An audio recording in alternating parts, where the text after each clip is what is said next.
It was all happening as predicted. Voss hoped. So where in the blazes are they? She wished Kellag was here, but she didn't trust anyone else to be in charge of the second part of the plan. Likely he was already in position, only waiting to hear that Voss had accomplished her part of the scheme. Voss maintained her vigil at the ship's rail, outwardly calm, but the nerves kicking up a storm in her gut. Timing was vital. If the remainder of Voss's fleet, hiding just over the horizon, showed themselves too soon, then the Union flotilla would guess they were being lured into a trap. If the pirate had betrayed her, the hunters would rapidly become the hunted, and then Voss would be forced to— There! The prow of the first pirate ship nosed into view, followed soon by the other two. The drum beats of the galleys behind her echoed across the bay. The oarsmen would need to row even before the enemy ships came into the bay to get up enough speed. Voss's heartbeat sped up to match it. She suddenly wished the pirates had fled and the plan had failed. Nope. Dumo, help us. There's going to be a battle. From her vantage aboard Winter Witch, she was relatively safe. The flagship, she'd been told, from where the Admiral can safely direct the battle. But I'm no Admiral, and I'm not directing a thing. Her part in the battle, all the planning, all the strategy, the talk of tactics she only partly understood, had been finished for days. It was in the hands of the ship captains now.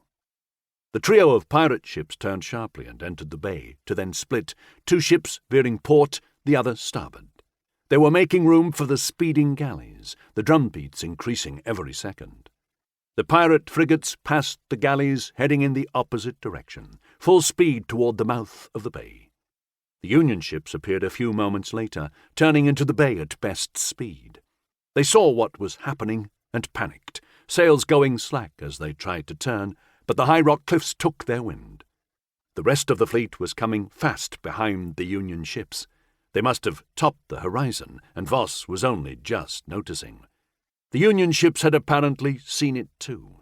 3 of the enemy vessels struck their colours immediately. 2 of the man-o'-wars attempted a clumsy about-face to leave the fray at once, but they were too close to each other for proper manoeuvring. The final 3 enemy ships plunged headlong into the bay, clearly trying to find room to make a turn. But the galleys closed too quickly, and the space between the 2 forces shrank rapidly. 5 galleys ploughed into the leading pair of Union ships, the iron-tipped rams striking the man-o'-wars amidships with an ear-splitting crack of timbers that made Voss flinch.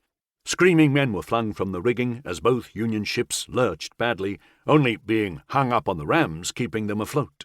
Mercenary sailors surged forward, swarming each galley's prow with long poles to push off from the wounded vessels. The vessels separated, the racket of metal scraping on wood. Water poured into the 2 Union ships.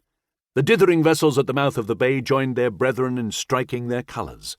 The final Union ship made a deft manoeuvre, the iron fist of a battering ram missing its stern by a dozen feet.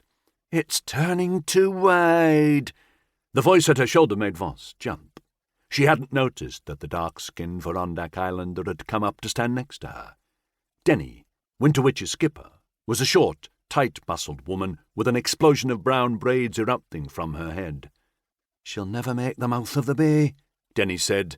"Not if she expects to—" Denny's eyes widened, and she took off like a bolt loosed from a crossbow, bare feet slapping against the quarterdeck as she shouted orders.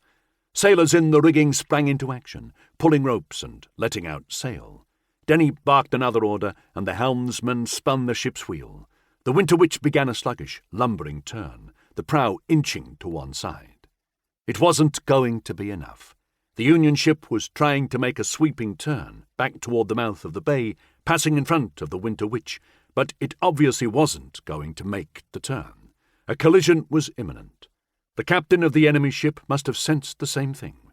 He abandoned the turn and straightened his vessel, heading right for the Winter Witch to increase the impact. Voss's heart rate ticked up another notch. "I'm too old for this." Denny screamed orders for all she was worth. It didn't matter. The Winter Witch had been caught off guard and had begun its manoeuvre too late. At top speed, a galley flew in from the side like a shark spearing through the water. The oarsmen must have been straining every muscle.